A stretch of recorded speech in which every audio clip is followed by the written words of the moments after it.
Sir अब जो video हम देखने जा रहे हैं, हाँ, उसका टाइटल है ज्योग्राफी ऑफ लाइवस्टॉक, जिसका हिंदी मतलब होता है पशुधन का भूगोल।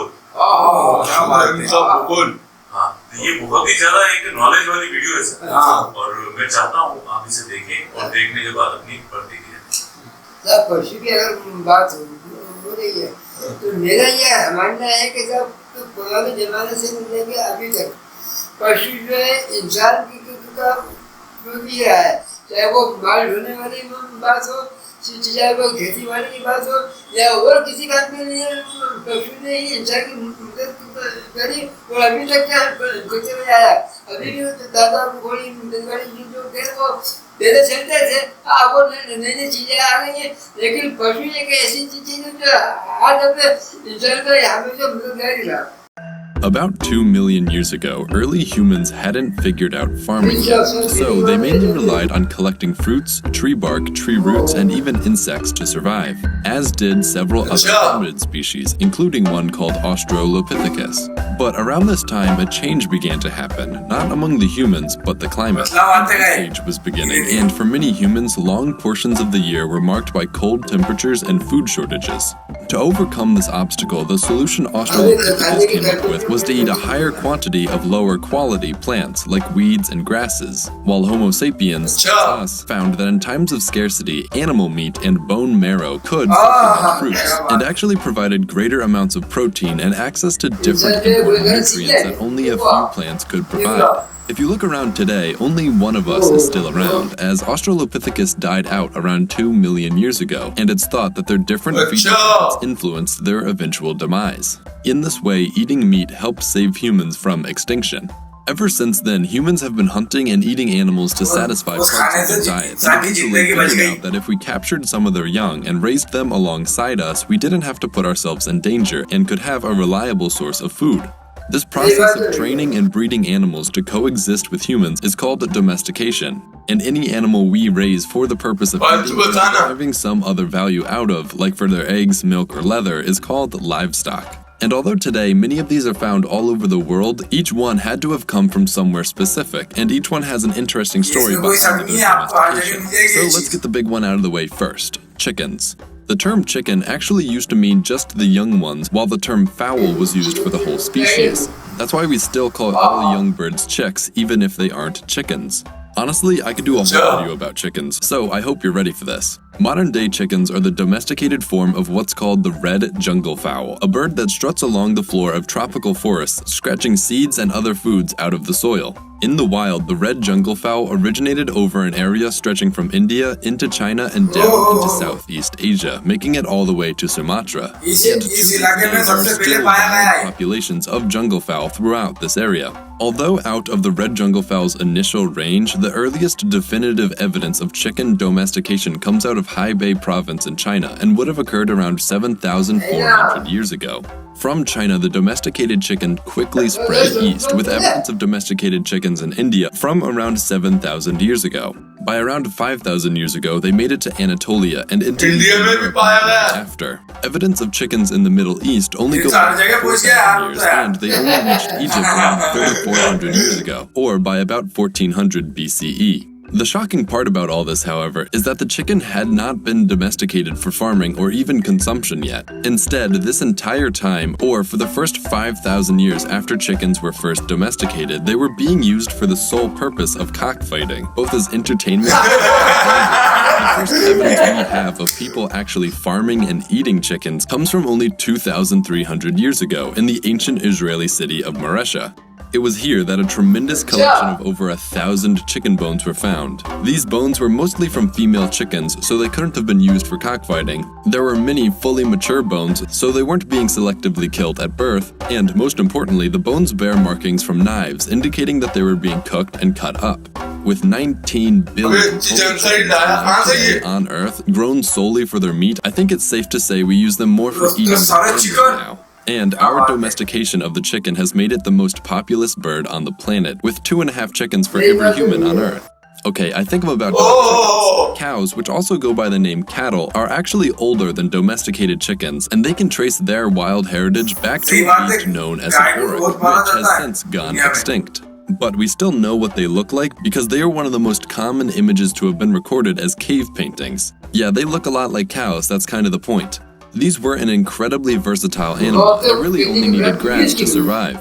Because of this, they basically originated anywhere with grass, and their range spreads all the way from Western Europe through Asia all the way to China.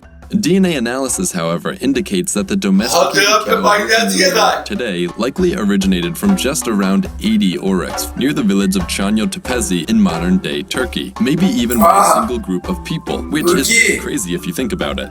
Cows that came out of this domestication event are called taurine cows, and sometimes mistakenly called European cows. A second domestication event happened, however, which resulted in Indocene cows, which, if you couldn't tell by the name, happened near the banks of the Indus River in modern-day Pakistan. These look notably different from most cows we're used to, featuring, among other things, a large hump on their back. Instead of cows, these can also be called zebu, and not everyone agrees that they should be considered the same as cows, but at least genetically speaking, they're essentially the same animal. Cows are also thought to be one of the oldest forms of currency, and if we still used them, India would be the richest country on Earth, hosting over 300 million of them. 30% of the world's cow population, and Brazil would be second with 232 million, or 23% of all the cows. And yet, YouTube refuses to pay me in cows, and Patreon doesn't even let me make a choice to receive donations in cows.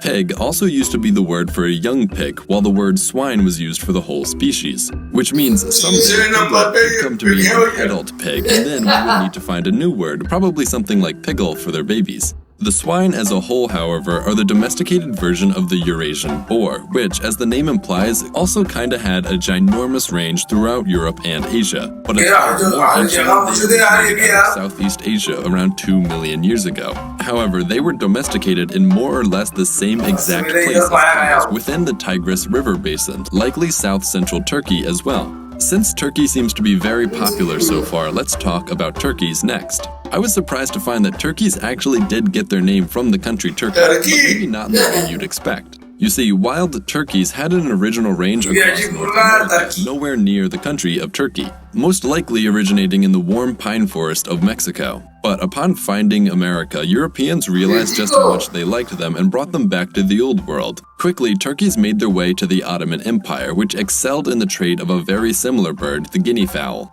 The Turkish people came to breed and further domesticate the bird and began distributing it throughout the Mediterranean and all the way back to Britain. From there, the bird became associated with those who traded the bird, and they became Turkish birds, birds from Turkey, and eventually just turkeys. I guess the Turkish just really love domesticating animals. Moving on to sheep, like all of these, sheep had a more wild ancestor called a mouflon, from which modern domesticated sheep were bred from.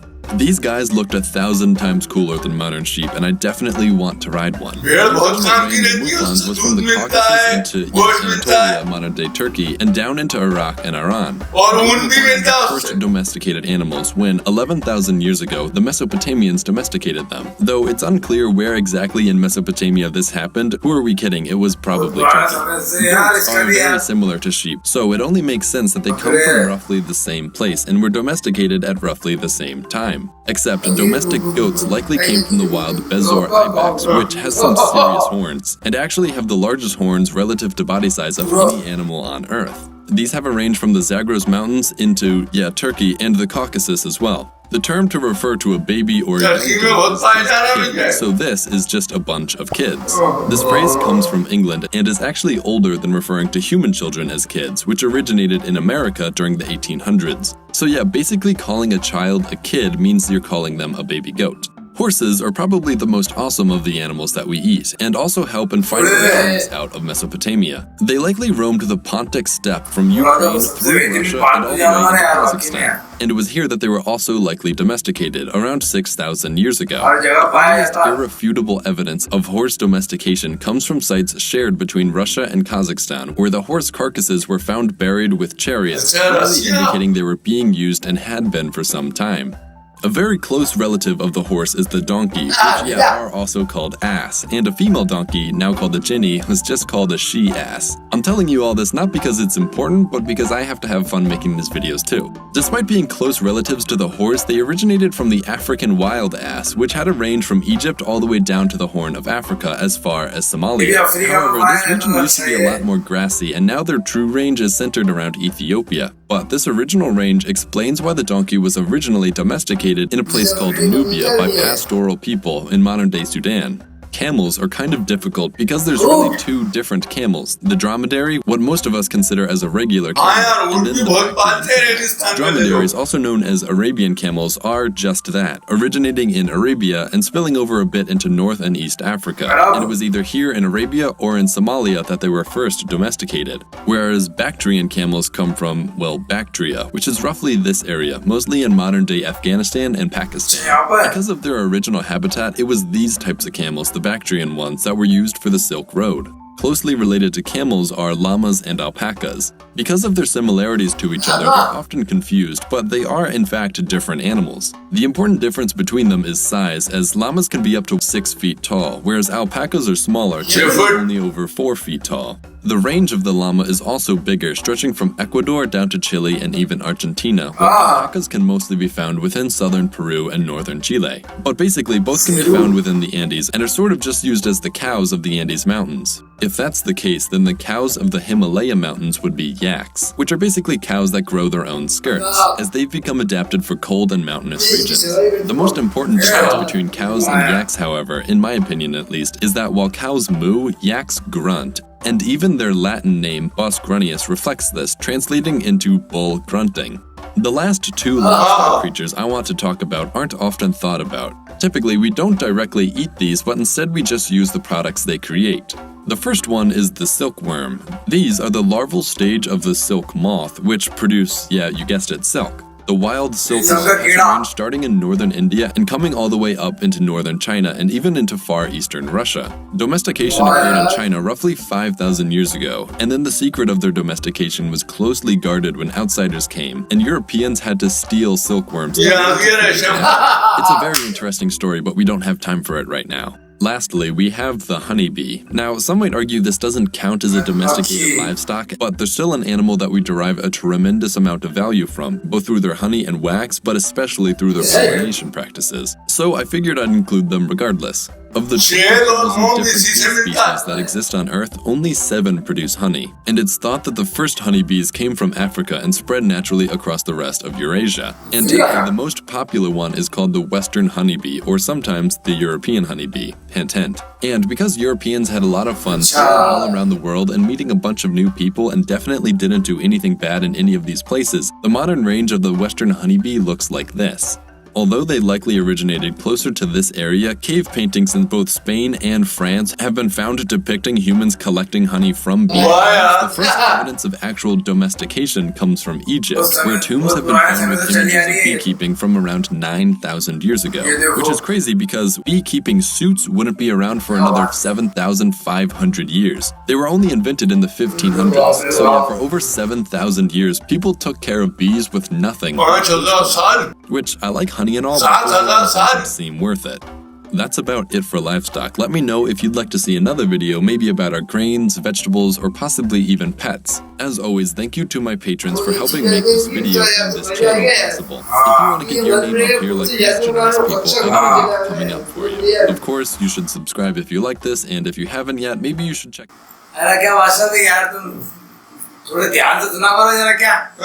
वो video के अंदर बोलिए वो 7 नहीं तुम बोलो 5 अरे क्या यार मास्टर भाई यार जरा सुनने के थोड़ी गड़बड़ हो गई हाँ सर वीडियो लगी बहुत अच्छी है बहुत बढ़िया तरीके से बताइए कौन सा जानवर कहाँ पर किस जगह पे कितने जगह में गाया था हर चीज की जानकारी है ना बहुत ही अच्छी तरीके से बहुत ही जानकारी दी है बाकी चाहते मेरा भी ऐसा मानना है कि कुछ जानवर मैंने छोड़ दिया अब मसलन देखो हुआ घर के चंद्र के गन्ने वाला बिल्ली वो भी कहते कि जंग क्या होती है देश दूध भी रहती है गोल भी रहती है तो कुछ चीजें शायद भूल गए तो आज तक तो हम जानवरों को देखते ही थे, मगर आज देखा कि जानवर कौन कौन से पालतू जानवर हो कहाँ से आए, तो ये देखने को मिला। तो देख के बहुत अच्छा लगा और बहुत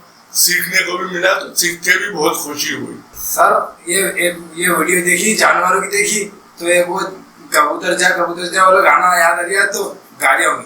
कबूतर जा जा जा कबूतर जा जा जा कबूतर जा जा जा कबूतर जा जा जा, पहले प्यार की पहली चिट्ठी ओ, पहले प्यार की पहली चिट्ठी साजन को दिया। कबूतर जा जा जा कबूतर जा जा जा कबूतर जा जा जा कबूतर जा जा जा। धन्यवाद।